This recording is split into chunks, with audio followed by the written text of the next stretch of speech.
Ya. Ya simbol pembawaan Cina terusnya dengan budaya berbentuk Nah, saya. cek itu Assalamualaikum warahmatullahi wabarakatuh. Waalaikumsalam warahmatullahi wabarakatuh. Alhamdulillah hari ini bisa mengadakan diseminasi aksi nyata di modul 1.4 yaitu budaya positif. Sebelumnya wassalamualaikum warahmatullahi wabarakatuh.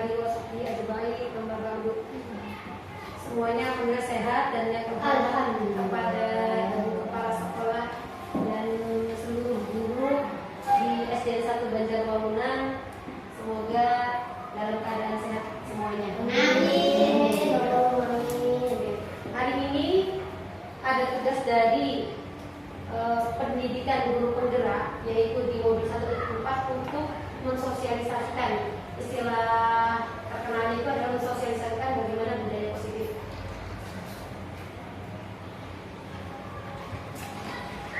Nah, di sini budaya positif di sini nanti saya akan memaparkan konsep-konsep apa saja yang akan diterapkan, yaitu pertama perubahan paradigma belajar, apa itu budaya positif. Kemudian ada juga istilah disiplin positif, kebutuhan dasar manusia, motivasi perilaku manusia, posisi kontrol restitusi, keyakinan kelas dan segitiga restitusi. Pembelajaran dengan paradigma baru. Pembelajaran paradigma baru dirancang berdasarkan prinsip pembelajaran yang terdiferensiasi, sehingga setiap siswa belajar sesuai dengan kebutuhan dari tahap perkembangannya untuk mewujudkan profil pelajar Pancasila. Nah, di sini terdiferensiasi itu adalah perbedaan, different. Kalau dari bahasa Inggrisnya adalah different. Artinya kita itu menghadapi anak siswa murid itu adalah enggak karakter yang sama, tidak, tapi karakter yang berbeda-beda. Ada yang kalem, ada yang publish, sedikit ngomong, sedikit mengadu gitu, ada yang seperti itu. Itu adalah karakter anak yang berbeda-beda, sehingga kita itu butuh untuk pembelajaran dalam terdiferensiasi. Nah, di sini tahap perkembangannya sesuai dengan kebutuhan dan tahap perkembangannya.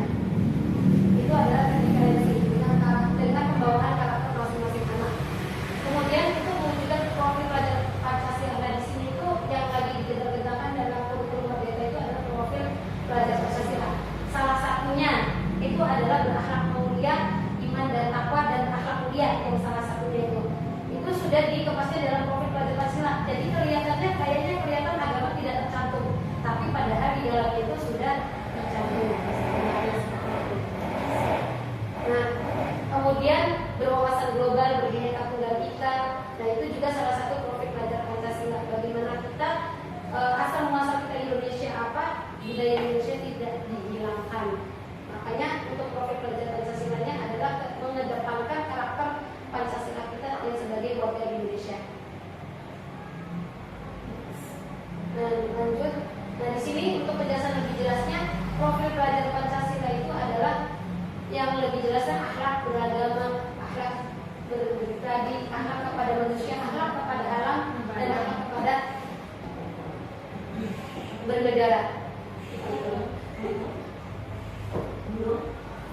Ya, ini lebih kecil ya. Nah, kemudian di sini juga mandiri, dituntut anak siswa itu adalah mandiri, kesadaran akan diri dan situasinya, kemudian regulasi sendiri. Artinya regulasi sendiri itu adalah lebih ke, kalau kita lebih introspeksi diri gitu, pintar-pintar introspeksi diri. Ya kan kadang ada anak polos banget, nggak mau disalahkan dari seperti itu. Jadi harus anak juga harus belajar introspeksi diri gitu. Nah, kemudian kolaborasi. Nah, di sini penting banget karena yang namanya anak itu egonya masih tinggi. Dimana kalau misalkan kita sering memberikan pembelajaran secara berkelompok, karena kita mau dengan ini, tidak mau dengan A, sudah harus dengan B. Nah, itulah jadi profil pelajar Pancasila itu di dalamnya ada kolaborasi, kemudian kepedulian terhadap sesama dan saling berbagi. Lanjut, yaitu gagasan orisinal. Nah, anak juga harus dituntut untuk mengeluarkan gagasannya. Kemudian karya orisinal benar-benar dari anaknya. Kadang kita terlupakan, misalkan kayak keterampilan, ayo buat di rumah, kemudian kumpulkan besok. Nah, itu akan mengurangi ke orisinalnya. Nah, Originalnya itu mengurangi. Nah itulah kan perencanaannya harus matematis sedemikian rupa agar tidak dibawa ke rumah gitu. Untuk keterampilan yang memang apalagi kita perlu yang namanya penilaian proses untuk ditutup di kurikulum 2013. Nah kemudian keluasan berpikir dalam di sini artinya lebih memiliki alasan. Misalnya dia tidak akan memiliki alasan, tidak bisa sama A aja, tapi dia harus keluasan kenapa mengambil tindakan seperti ini, dia bisa memberikan alasan tertentu gitu. Kemudian memperoleh dan proses informasi, cara memperolehnya, etikanya seperti itu. Nah kemudian dalam penawaran, refleksi dan evaluasi. Nah di sini refleksi. Sebenarnya di sini banyak istilah yang memang kayaknya kita nggak pernah melaksanainnya, tapi sebenarnya kita sudah melaksanakan. Cuma mengkubu-kubu atau kelompokan saya ini termasuknya sudah melakukan apa? Nah refleksi sebenarnya apa yang kamu pahami setelah pembelajaran tadi? Itu juga refleksi sebenarnya. Sedikit juga menyarankan evaluasi. Jadi dia mengulang apa kata-kata guru yang dari awal sampai akhir. Itu istilahnya adalah refleksi dan evaluasi. Kemudian perasaannya bagaimana ketika setelah pembelajaran itu juga refleksi. Nah, biasanya kita terlupakannya itu agar tidak diseringkan setiap hari. Misalkan karena akhirnya anak itu kadang malu berpendapat. Nah ini adalah kesempatan kita untuk anak itu lebih berani berpendapat, mengungkapkan rasa itu di sesi refleksi. Biasanya di akhir pembelajaran itu ada refleksi seperti itu. Nah, mengenal dan menghargai budaya. Alhamdulillah di sini Ibu Nia juga ada tarian dan gamelan. Salah satunya gamelan dasar dan tari dasar itu sudah dikenali dengan kepada anak. Jadi untuk mengenal dan menghargai budaya dicontoh kita juga sudah lakukan. Komunikasi dan interaksi antar budaya. Komunikasi dan interaksi antar budaya. Nah di sini juga termasuknya budaya lokal antara Banjar dengan mutu pesisir juga akan berbeda. Dan itu juga perlu. Bagaimana pembelajaran yang kebutuhan program pelajaran sebenarnya termuncul. Mungkin dengan adanya seperti ini bisa terkuat atau ternyang-nyang nanti pembelajarannya. Coba kita punya teman di mutu pesisir 1 kita kondisinya studi banding ke sana. Nah budaya itu, nah itu hal kecilnya aja seperti itu, yaitu mengenal dan menghargai budaya. Komunikasi dan interaksi antar budaya sama hal seperti itu, menghargai, berinteraksi, refleksi dan tanggung jawab. Nah di sini berkebinekaan di mana-mana refleksi itu akan muncul ya, lebih banyak refleksi karena perlu sekali tanggapan, pendapat, perasaan anak itu perlu tertuang. Berkeadilan sosial. Nah ini berkebinekaan global juga adalah berkeadilan sosial, di mana kita bisa melakukan kegiatan apa yang memang kita munculkan bagaimana anak itu dalam sikap keadilan sosialnya bagaimana. Kita bebas dengan cara apapun lah, pembelajarannya seperti apa, kegiatannya apa, tapi dalam kita tercatat akan menuangkan atau menekankan keadilan sosial anak itu sejauh mana. Seperti itu.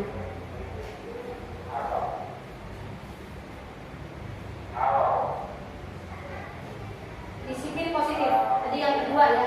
Di sini disiplin positif. Dalam budaya kita, makna disiplin itu seakan-akan itu adalah sesuatu yang menakutkan. Seseorang yang pada arti yang umumnya itu ada seseorang pada orang lain untuk mendapatkan kepatuhan. Disiplin. Nah, kadang kita orang itu disiplin. Kadang kebanyakan orangnya bereng, tinggi, gede, kemudian rapi, itu ya bagus. Itu kebayangnya seperti itu. Artinya wah orangnya tegas seperti itu disiplin. Nah di sini disiplin arti dalamnya yaitu adalah seseorang dia lakukan yang dilakukan seseorang pada orang lain untuk mendapatkan kepatuhan. Kita cenderung membuat kata disiplin itu dengan ketidaknyamanan. Itu saya nyaman saya disiplin banget. Karena seperti itu. Kalau sekolah belajar itu disiplin banget. Kalau di sana santai gitu. Itulah kadang mengartikannya di sini itu ketidaknyamanan. Hanya seperti itu. Saya juga kadang seperti itu. Disiplin sekali. Ketidaknyamanan. misalkan anak yang harus kita berangkat pagi jam 6:30 contohnya, ada keterima nangis atau gimana, itu kan ternyata kita juga tidak nyaman. Itu pengertiannya gitu, seperti itu. Nah, nanti untuk lebih dalamnya kita akan lanjut bagaimana yang diharapkan oleh budaya positif di sini, mulai dari pemahaman disiplin positif. Lanjut. Nah, sebagai pendidik, tujuan kita adalah menciptakan anak-anak yang memiliki disiplin diri sehingga mereka bisa berperilaku dengan mengacu pada nilai-nilai kebajikan universal dan memiliki motivasi implisit bukan eksplisit. Oke. Tidak paham? Gak apa-apa. Implisit itu apa? Eksplisit apa? Karena selanjutnya ada lagi. Iya. Soalnya kalau dibahas satu-satu dulu. Kalau dalam Implisit, oke. Ya, itu betul. Seperti itu. Implisit itu dari dalam, eksplisit itu keluar. Dalamnya bagaimana? Bukan berarti dalam organ. Dan implisit itu bukan luarnya bagian apa. Oke, lanjut ya. Yang ketiga, disiplin positif merupakan salah satu cara penerapan disiplin yang bertujuan untuk menumbuhkan kesadaran. Di sini lebih mementingkan adalah kesadaran. Dan kalau sudah tumbuh sadar, itu anak maupun kita sendiri kadang tidak bisa menyalahkan orang lain atau menyalahkan persa. Kepala sekolah, kepala sekolah kenapa sih ada aturan seperti ini? Makanya ini. Itu adalah belum tumbuh kesadaran sendiri. Tapi insya Allah baik pribadi kita maupun anak kalau sudah sadar sendiri tidak akan menyalahkan orang lain dengan keadaan apapun. Lanjut. Nah, di sini untuk budaya positif itu yang tadi A1, 2, 3 itu artinya yang dibutuhkan adanya disiplin positif. Kemudian apalagi sih yang dibutuhkan untuk jadilah budaya positif itu adalah kebutuhan dasar manusia. Kita harus paham kebutuhan dasar manusia. Ternyata kita berangkat adanya disiplin itu tidak asal ada disiplin B, disiplin C itu tidak. Tapi kita sendiri sebenarnya dasar manusia kita itu butuh. Satu, bertahan hidup. Atas dasar adanya budaya positif itu karena ada kebutuhan kita itu adalah bertahan hidup. Contoh ya, kalau misalkan kita tidak mencanangkan jam 7 udah masuk, honor itu tidak akan bisa dibayar. Iya. Kenapa? Karena apa? Masyarakat tidak percaya masuknya jam 9. Iya. Tidak akan ada murid nantinya. Dan bagaimana honor dibayar? Kalau PNS gampang. Mencari PSD yang mana? Cari yang ada ininya. Gaji tetap, nggak gaji juga tetap. Kan? Gajinya seperti itu bertahan hidup. Contoh dekatnya. Nah, kemudian kasih sayang dan rasa diterima. Kasih sayang dan rasa diterima. Kita sebagai manusia, walaupun kita segala-galanya ada ketika itu, kita juga perlu disayang sama suami. Contohnya, contoh dekatnya apa itu? sama murid nanti banyak. Sama suami mah di rumah. Dia sebagai jalur bu. Bisa. Kasih sayang artinya itu kebutuhan dasar betul. Walaupun mungkin bisa nanti mengatakan seperti itu karena di sekolah tidak mendapatkan kasih sayang. Semuanya. Ya Allah. Jadi dia itu mendapatkan kasih sayang dari suaminya. Suami. Seragam sama dede. Kemudian penguasaan itu semua manusia itu pengen ada secara naluri itu pengen menguasai. Artinya menguasai dalam hal pembelajaran. Kalau secara guru tidak mungkin misalkan guru masuk kemudian tidak gurunya ada rasa dikuasai. Nanti murid yang mengajar dalam kelemahan. Nah, kemudian kebebasan. Nah, di kebebasan ini tidak selalu anak itu ada aturan A, B, C, D atau kebebasan. Ada kebebasan tertentu menurut mereka itu positif untuk dilakukan tanpa ada tekanan. Lanjut kesenangan. Biasa menyebut senang Itu kesenangan juga dari kebutuhan dasar manusia. Nanti kesenangan akan terterap di budaya positif karena di budaya positif itu ada goal, ada tujuan. Jadi akan menimbulkan ada rasa kesenangan dan kebebasan seperti itu nantinya. Ketika ada peraturan seperti itu, maaf ya ini masih belepokan awal, nanti akan terdapat di belakang antara peraturan disiplin itu berbeda. Peraturan, keyakinan kelas nanti banyak istilah berikutnya. Nah, setelah tahu namanya kebutuhan manusia itu bahagia, bebas, kesenangan,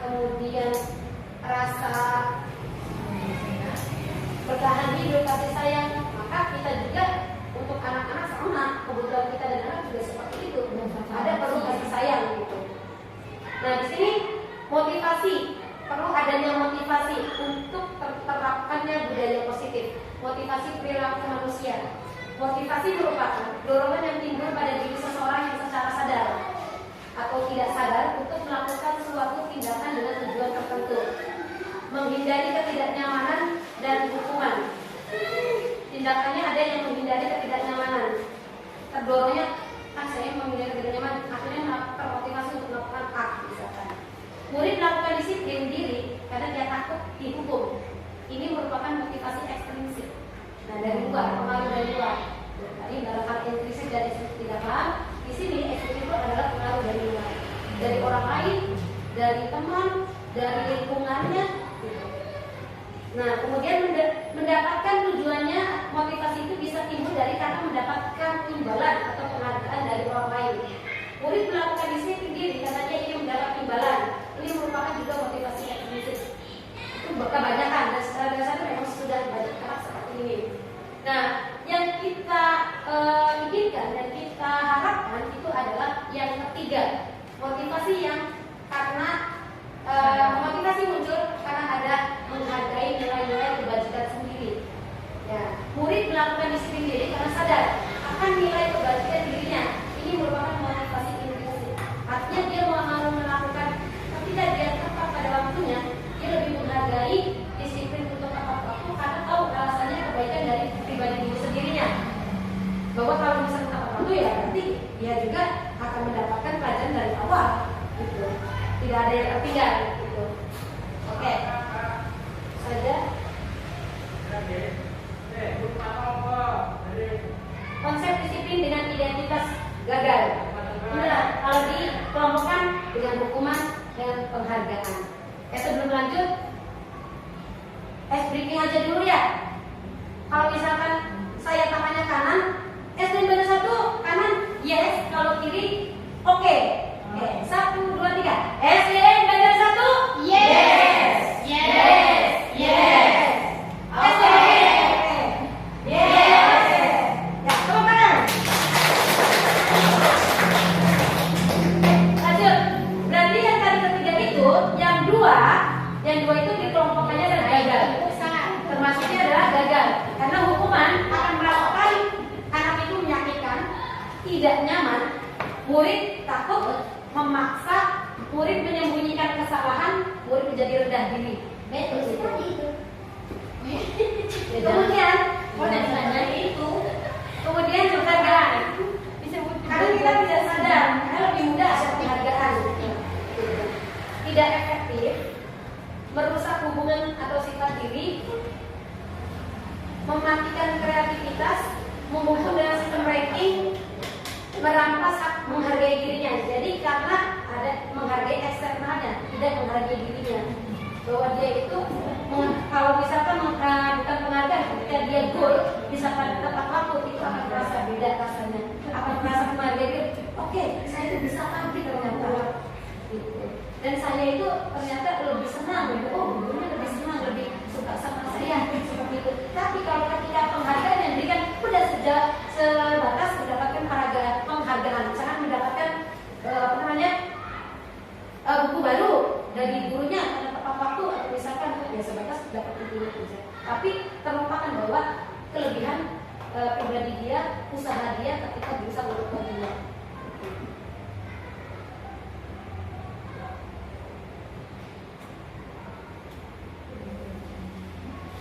Nah, konsep disiplin dengan identitas, yaitu dengan konsekuensi. Nah, penguatan jangka pendek. Apa konsekuensi penguatan jangka pendek? Karena ya dengan dilakukannya suatu tindakan dengan konsekuensi tertentu, setelah itu dilakukan, maka selesailah gugur seperti itu. Tapi kalau misalkan restitusi, itu adalah selamanya, karena kesadarannya itu berangkatnya dari anaknya sendiri. Oke, dari konsekuensi dulu ya. Penguatan jangka pendek perlu monitoring berkelanjutan. Gurunya itu berarti kalau misalkan ada perbedaan di anak tertentu, apakah sudah mengikuti aturan gurunya, sejauh mana melakukan disiplin tersebut, itu harus monitoring. Tidak sampai satu sudah aja seperti itu. Nah, kemudian stimulus, ada respon gurunya merespon antara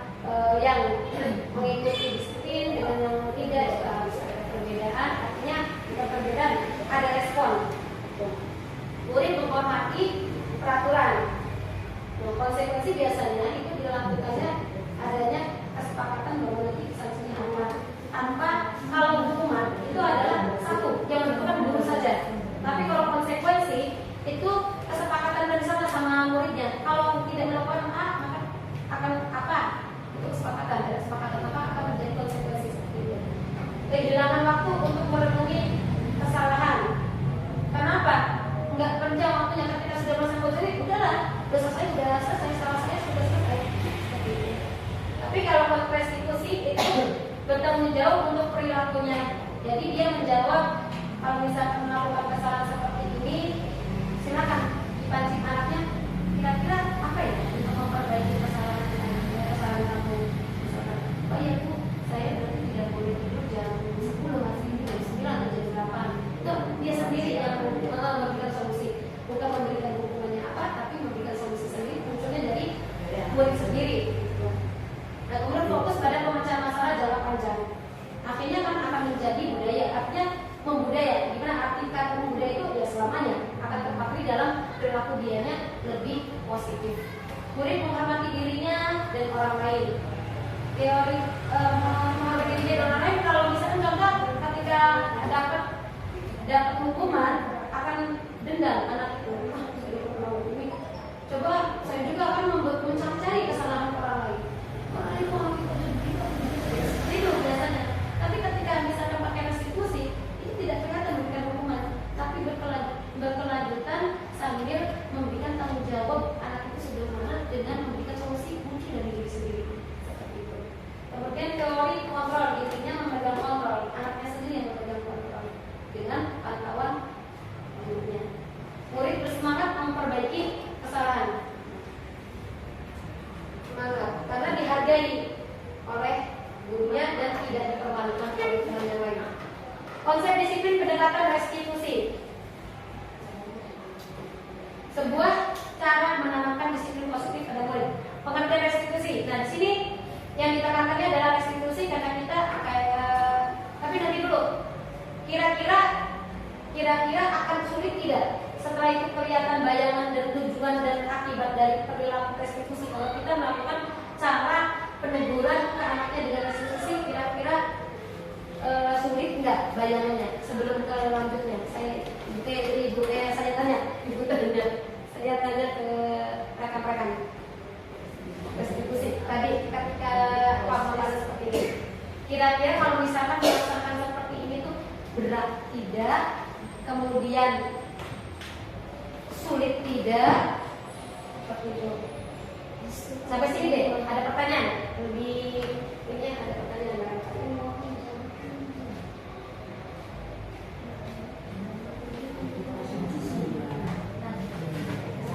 Oke, ya. Ini kelas atas belum banyak jauh ya? Iya, Untuk kelas atas juga mungkin masih di bawah ya, belum tidak semuanya siswa itu kan. Ya, Pertama SMP ya, SMP. Itu dasar dan bagusnya dari belum nyampe. ya. Iya, Betul, betul. Kata Bu Mai betul. Mulai dari ini, dari tapi kita juga tidak. Tapi yang lainnya pertanyaan dari apa namanya? Tanggapan dari Bu Asri dengan Ibu Satiri itu betul karena kelas rendah. Tapi kita juga tidak bisa tidak bisa meninggalkan restitusi. Tapi bukan berarti kita tidak kita meninggalkan restitusi. Bisa dipakai. Kita optimis ya apa? Itu adalah bertanggung jawab untuk perilakunya jangka panjang. Iya, pelan-pelan. Ya, dengan gaya kerendahan kelasnya, dengan gaya kelas rendahnya. Insya Allah mudah-mudahan ya, maksudnya dengan adanya budaya positif ini kita meninggalkan hukuman dengan penghargaan. Jadi kalau misalkan itu penghargaan bolehlah sewaktu-waktu, tapi kan kita juga akan kesulitan kalau begitu setiap ada apa namanya ribut datang kita juga kepal. Iya. Dari itu tampil membawa. Iya, iya betul. Iya, bukan itu salah satunya kan ini tidak ya. Kalau di sini penghargaannya itu ya ada tertentu. Betul. Nah di sini pengertian restitusi, proses menciptakan kondisi bagi murid untuk memperbaiki kesalahan mereka bisa kembali pada kelompok mereka dengan karakter yang lebih kuat. Nah, ada yang ketika sudah diskusi dengan muridnya, dengan gurunya akan kesalahan, kemudian solusinya apa, dia itu tidak akan membawa karakter bahwa rendah diri, merasa salah, itu saya melakukan kesalahan. Bahwa dia diyakini oleh gurunya bahwa bisa memberikan solusi untuk memberikan permasalahan sendiri. Kemudian ciri-ciri restitusi, bukan menebus kesalahan namun belajar dari kesalahan. Mudah-mudahan yang sama itu tidak dilakukan kembali. Memperbaiki hubungan, kalau misalkan ada pertengkaran ya, mudah-mudahan dia memberikan solusi sendiri bagaimana dia ketika itu hubungan dari pertengkaran bisa tidak bertengkar. Kemudian tawaran bukan paksaan, menawarkan bagaimana ya. Kalau misalkan solusinya mulai kita harus bisa menawarkan dan itu akan keputusan kepada muridnya. Harus belajar seperti itu dan insya Allah pasti ada. Apalagi masa kedua itu udah punya bahasa yang panjang, walaupun belum apa. Nah kemudian menuntut untuk melihat ke dalam diri. Nah, menuntut ke dalam diri, ketika dia memberikan solusi, dia itu mengukur pribadi dirinya. Dia itu mampu tidak ya? Mencari kebutuhan dasar yang berdasarkan tindakan. Fokus pada karakter, mencari kebutuhan dasar yang berdasarkan tindakan. Nah, dan ketika itu pasti ada komunikasi seperti ini. Kenapa sih melakukan hal seperti itu? Dan mungkin misalkan pokoknya diambil karena kebutuhannya perlu butuh kebutuhan linguistik. Karena memang ada berdasar seperti itu. Dia mendasari adanya suatu tindakan, mencari kebutuhan dasar yang mendasari tindakan. Dasar dari mendasari tindakan. Kenapa melakukan itu? Karena ini. Nah, bagaimana solusinya? Jadi saling mendasari. Kemudian fokus pada karakter bukan tindakan. Jadi ini bukan tindakan menebus kesalahan. Tindakannya apa? Ketika setelah melakukan kesalahan ini kamu harus melakukan apa? Bukan. Tapi karakter atau sifat atau perilaku apa yang hendaknya kamu sikapi ketika tidak terjadi seperti itu. Sikap atau karakter ya kan akan proses nantinya. Apa dia jadinya tidak merebut mainan lagi, akan tahu caranya harus begini, seperti itu. Menguatkan dan fokus pada solusi. Menguatkan dan fokus pada solusi. Ya, betul. Yang tadi saya bicarakan itu solusi yang dijunjungnya. Perbedaan. Contoh ya, untuk hukum sih kita angkat kasusnya yaitu siswa sering tidak mengerjakan PR. Kalau hukuman akan larinya guru menghukum siswa tersebut. Misal contoh, hormat bendera selama 10 menit. Nah, seperti itu. Tindakan kan bentuknya. Nah, kemudian guru marah dan murid menjadi takut. Nah, kalau konsekuensi, guru memberikan konsekuensi untuk mengerjakan PR yang saat istirahat atau dikerjakan sebanyak 9 kali lipat. Ya, guru tegas dan siswa menghormati peraturan. Nah, biasanya di sini itu kalau konsekuensi itu bisa sebetulnya diketahui dulu bahwa dia kalau bisa nggak mengerjakan PR harus apa gitu kan. Nah, jadi ketika dia sudah melakukan dia termasuknya adalah menghormati peraturan. Tapi saat itu aja dia sudah merasanya sudah terbayarkan kesalahannya, bukan terhadap solusi kesalahannya. Nah, kemudian restitusi, guru menanyakan keyakinan kelas. Nah, di sini baru tadi disiplin positif ya. Kemudian motivasi yang perlu. Nah, untuk nanti kelanjutannya kebutuhan untuk terjadinya budaya positif adalah keyakinan kelas. Kita perlu adanya keyakinan kelas kalau restitusi. Kalau konsekuensi hanya kesepakatan, tapi larinya ke hukuman. Tapi yang sudah disepakati. Kalau hukuman biasanya saat itu tanpa ada kesepakatan langsung sudah dihukum. Spontan, betul. Guru terbuka dan siswa menghormati dirinya dan orang lain. Terbuka. Di sini ada diskusi yang lebih dalam. Face to face biasanya itu lebih menghargai. Nah, 5 posisi kontrol restitusi. Di sini restitusi itu ada 5 posisi kontrolnya. Penghukum ada sifatnya penghukum, ada pembuat rasa bersalah. Caranya, ini adalah caranya ya. Caranya. Jadi ada jenisnya hukum tapi dengan cara diskusi dulu. Gimana ya enaknya begini gitu. Terus seperti itu. Bukan berarti ini sudah kelarnya restitusi ya, tapi bukan berarti penghukum itu masuknya ke jalur hukum. Bukan menjadi bagian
Nah, kalau misalnya ini sebenarnya bisa berbarengan ya. Misalnya kita ada hukuman, tapi adanya penekanan, misalkan ada tunjukkan dulu kesalahannya apa, sehingga itu anak itu bersalah, kemudian kita lagi lagi sebagai teman, bisa berbarengan, nggak bisa bisa secara berbarengan bisa. Kemudian setelah itu memantau karakternya akan ada perubahan tidak. Kemudian manajer, bagian manajer itu yaitu sebagai berkalanya, kemudian selalu kalau memantau itu dari jangka jauh ya, kalau ada itu sampai diskusinya, ada catatannya, manajer ada catatannya, ada diskusinya. Contoh penerapan 5 posisi kontrol hukum: patuhi aturan sekolah, lalu berdiri di depan barisan. Membuat rasa besar, berapa kali Bu Guru harus memberitahu kamu, Bu Guru kecewa sama kamu. Nah ini maaf ya, ini salah ketik, maaf ya, maka saya agak bingung. Ini restitusi 5 posisi kontrol. Nah ini restitusinya beda. 5 posisi kontrol dalam budaya positif itu ada 1, 2, 3, 4, 5. Bukan ke restitusi, maaf. Nah ini kalau misalkan teman, ayolah yang tertib buat guru bangga, kali ini tidak apa-apa kamu salah. Pemantau, kamu sudah melanggar, apa peraturan dan konsekuensinya? Lebih ke konsekuensi. Manajer, apakah kamu tahu kesalahanmu? Kira-kira bagaimana kamu akan memperbaiki kesalahan ini? Jadi yang memberikan kesalahan dia sendiri, yang mengucap dia sendiri, yang memberikan solusi, gitu. Dia sendiri yang mematuhi keyakinan kelasnya. Nah di sini keyakinan kelas. Nah, maka untuk budaya positif perlu adanya keyakinan kelas. Mengapa keyakinan kelas? Mengapa tidak peraturan kelas saja? Nah di sini kalau keyakinan kelas itu dengan peraturan itu berbeda. Ya. Mengapa kita memiliki peraturan tentang penggunaan helm? Jadi kalau keyakinan kelas itu memberikan sedalam-dalamnya alasan kebajikan apa yang kita dapat dari aturan itu sendiri. Jadi kalau peraturan itu bagian tipisnya, yang lebih dalam itu adalah keyakinan kelasnya. Mengapa kita memiliki? Jadi ada mengapa? Mengapa kita memiliki peraturan tentang penggunaan masker dan perpindahan setiap saat?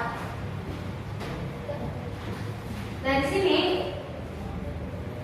kegiatan membuat keyakinan kelas.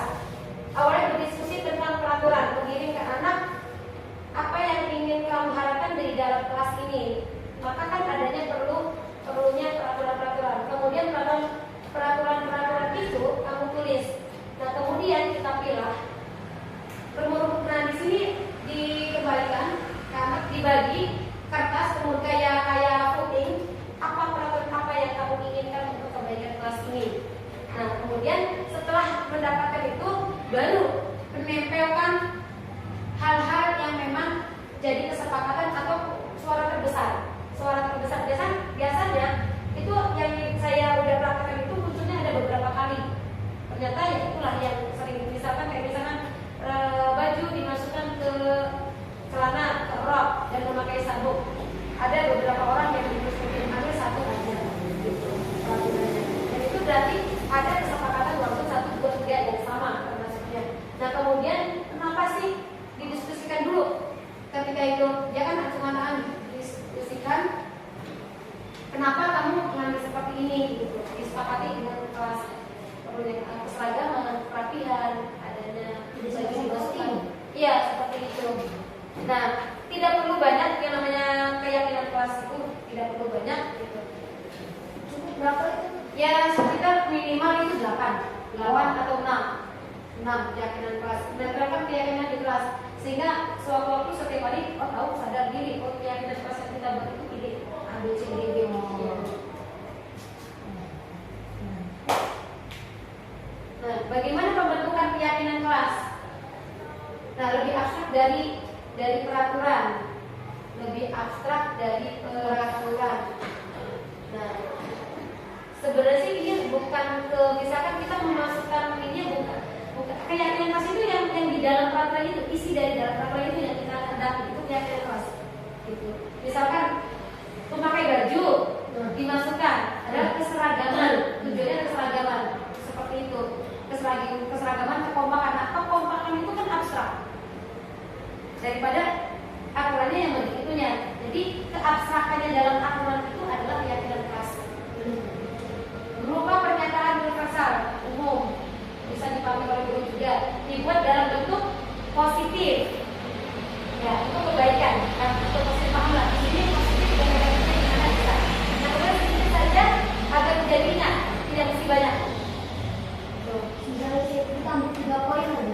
Iya, tidak apa-apa. Yang penting itu memberikan karakter anak. Satu. Nah, kemudian sesuai dengan kondisi kelas dan sekolah agar mudah diterapkan. Nah, kondisi ini yang sesuai dengan sekolah. Kita contoh aja. Karena sekolah itu menerapkan kebiasaan perlu tepat waktu, maka kita juga salah satunya yang namanya keyakinan kelas kita terapkan untuk masuk jam 7. Atau misalkan kalau jam 7 sudah mulai kebiasaan, kita guru kelasnya berarti memberikan keyakinan kelas bahwa setengah 7 sudah ada jam sekolah ya. Semua warga kelas atau sekolah dilibatkan saat membuat. Nah, kalau misalnya kita dalam kelas, berarti semua siswa yang ada di dalam itu ya melakukan atau menyimak bahwa keyakinan kelasnya apa aja yang ditentukan. Kalau sekolah berarti warga sekolah, kepala sekolah, guru, komite, orang tua, seperti itu. Kalau orang tua komite gurunya, bukan warga sekolah, berarti kepala sekolah, guru-guru dan penjaga. Contoh penerapan 5 posisi kontrol. Nah, dari segitiga restitusi, yaitu dari tahap yang biasa kita semua akan melakukan hal terbaik yang bisa kita lakukan. Menstabilkan identitas. Biasanya kitanya juga menstabilkan identitas itu adalah menstabilkan alasan diundang. Misalkan, Fari, kamu sadar tidak kenapa ibu memanggil misalkan? Nah, dia kira ibu mah bisa tidak tahu bu, cari lagi alasannya.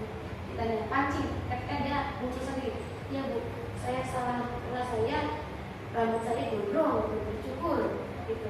Nah itu dia sadar diri bahwa dia itu belum dicukur. Nah kemudian baru ke pertanyaan berikutnya, kalau misalkan belum dicukur, bagaimana solusinya biar rambut kamu rapi? Ya dicukur bu. Rencananya kapan? Gitu. Nanti aja sih bu bisa begini. Atau misalnya tidak, kita tidak menutup kemungkinan mungkin alasan ibu saya nggak punya uang, bisa jadi seperti itu. Kita tidak boleh langsung kamu cukup kenapa? Ya ternyata dia orang yang tidak mampu 12.000 aja kan mikir. Nah itu namanya validasi tindakan yang salah. Semua perilaku memiliki alasan. Ini kita harus menerima alasan murid yang akan nanti menjadi solusi berikutnya. Kemudian menanyakan keyakinan. Nah balik lagi, ketika itu kan kita menentukan keyakinan kelas bahwa kita itu tidak boleh rambut gondrong, betul tidak? Ya, kemudian dia jawab, oh betul, iya bu, saya juga sadar itu berkeyakinan kelas.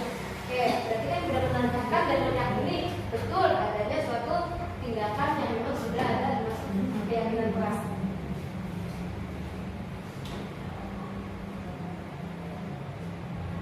Oke, di sini dalam kesimpulannya, dalam penerapan program disiplin positif, hendaknya guru memiliki standar kepribadian. Standar kepribadian sebenarnya luas sekali ya. Artinya kesadaran diri dalam disiplinnya. Kan nggak mungkin kalau misalkan kita memberikan keyakinan kelas, kedisiplinan, budaya positif kepada anak, kita lihat aja belum disiplin. Nah, kita juga harus ada standar kepribadian profesional dan sosial yang baik, di mana guru mampu berefleksi kepada posisi kontrolnya saat ini, bagaimana berjalan dirinya sebagai seorang among, posisi manajer, posisi manajer ya, yang menuntut murid-murid menjadi insan yang mandiri, menjaga bertanggung jawab. Ada yang ditanyakan?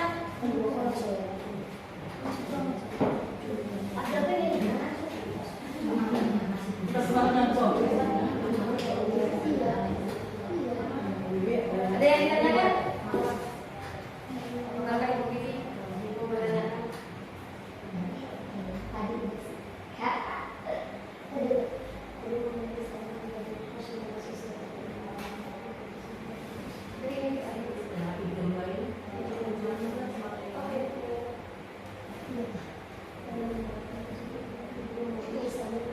Standar kepribadian.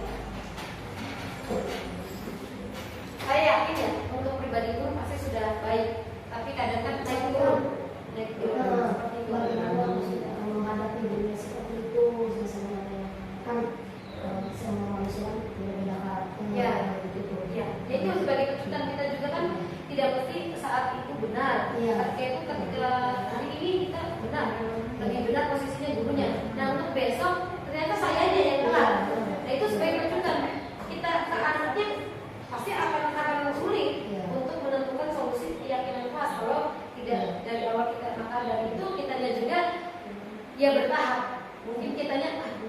berusaha untuk kita juga lebih baik lagi seperti itu. Tidak menyalahi guru tersebut, yaitu berawal dari standar pribadinya, saling berproses untuk lebih baik.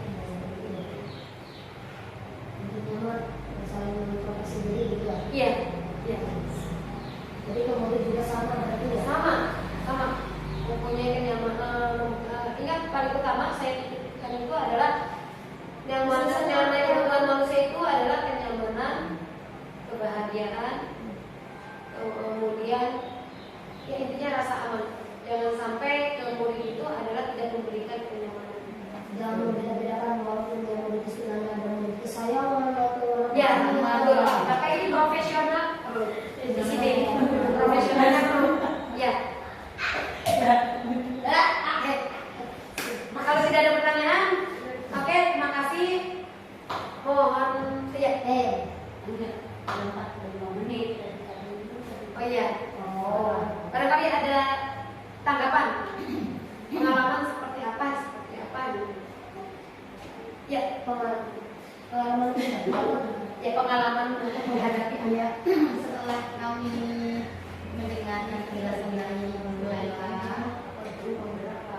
salah satu daripada kapasitas di dalam kelas, keyakinan kesadaran diri di dalam kelas, kami sudah mencoba, mungkin yang lain mengalami. Iya. Ketika di awal tahun pembelajaran, Iya. kita bikin perjanjian Iya. dulu dengan anak, terutama tentang kata petik ketika masuk sudah pembelajaran dimulai. Tapi pada kenyataannya sulit untuk diwujudkan gitu. Tidak 1-2 anak kadang-kadang yang melanggarnya berapa? Iya, seolah-olah lupa lah dengan apa yang sudah dibikin perjanjian kita loh. Ya, Dia masuk jam 7, kemudian kalau sudah sudah berdoa, sebenarnya harus seperti memperhati itu, ya. ya, kesadaran diri. Sulit rasanya untuk menciptakan keyakinan. Ya, memang di situnya kita memang tidak terselesai karena jangka panjang ya, ya. Artinya ini itu menitik beratnya bahwa kita itu berperilaku itu tidak lepas dari kebutuhan manusia itu sendiri. Artinya memberikan kenyamanan. Kayak mungkin ya, kita juga tidak menyalahi kayak zaman dulu kan juga aja anak urut misalnya gitu. Kita tidak mengiyakan seperti itu, tidak menyalahkan. Artinya kita ajar ukur kita. Ketika kita langsung divonis, kamu salah gini, apa perasaan kita? Seperti itu. Jadi intinya apapun hasilnya, kalau terulang lagi, mungkin lebih didiagnosa apa kendalanya. Dan juga kan, dan itu diskusi tidak sekali 2 kali. Makanya itu kan perlu manajer, artinya kita punya catatan tersendiri. Itu idealnya. Itu idealnya ada catatan sendiri. Ada komunikasi yang berkelanjutan seperti itu. Dan itu saya yakin tidak seorang 2 orang. Maka kita juga peraturan untuk lebih enaknya keyakinan kelas kita bentuk itu jangan terlalu banyak. Hanya pengantar untuk memberikan karakter anak tersebut lebih bertanggung jawab. Cuma kadangnya itu Iya. lupa gitu. Betul. Padahal udah ditulis di buku gitu. Iya. Dipelajari di rumah. Enggak. Iya, ya. Yang kendalanya apa? Coba kita ini ya. Nah, kita di sini di PGP itu berawal dari Ki Hajar Dewantara. Namanya pendidikan itu kan berawal dari konsepnya Ki Hajar Dewantara, filosofinya gitu. Artinya semua itu adalah berkepentingan untuk murid seperti itu. Dan itu tidak membeda-bedakan. Awalnya lagi belum ada Ki Hajar Dewantara, itu yang namanya pendidikan itu adalah bagi orang-orang murah seperti itu. Sampai orang-orang yang waktu itu nggak sekolah. Dan di sini mungkin mengedepankan demi pendidikan lebih tidak disepelekan. Artinya kita lebih dewasa menghadapi permasalahan-permasalahan seperti itu. Jadi kadang kayaknya tidak terpakai ketika tidak begitu ini. Kalau misalkan jebret kelihatan kayak patut, dalamnya sakit, takutnya seperti itu. Iya. Jadi kita optimis aja, bukan berarti itu anak oke dalam secara permukaan dia itu nggak turun, tapi dia bangga kepada gurunya, sabar, satu, sadar sebenarnya, tapi mungkin dia belum bisa melakukan apa yang diinginkan gurunya. Iya. Jadi optimis aja, insya Allah untuk jangka panjangnya itu tidak mendolkan anak. Artinya takutnya, contoh ya kalau misalnya sampai yang namanya kekerasan keluar kan sampai ke kepanjangan juga anak itu mengingatnya. Nah itu kita berbalik. Ya mudah-mudahan yang keingatannya itu bukan masalah kita, tapi lembut kita untuk mengarahkan dia itu sampai ke depan, sampai dia tuanya itu sampai lihat disiplinnya. Amin. Karena kita yang dibutuhkannya adalah A menjadi B-nya bukan, tapi harapan anaknya bisa begini.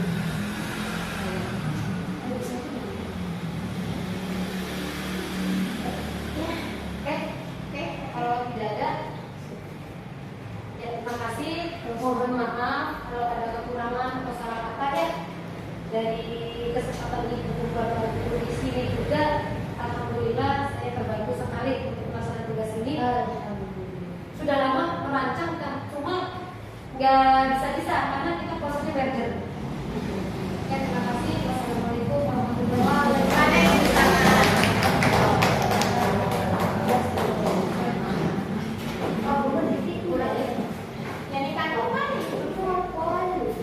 Kurang 1 jam ya.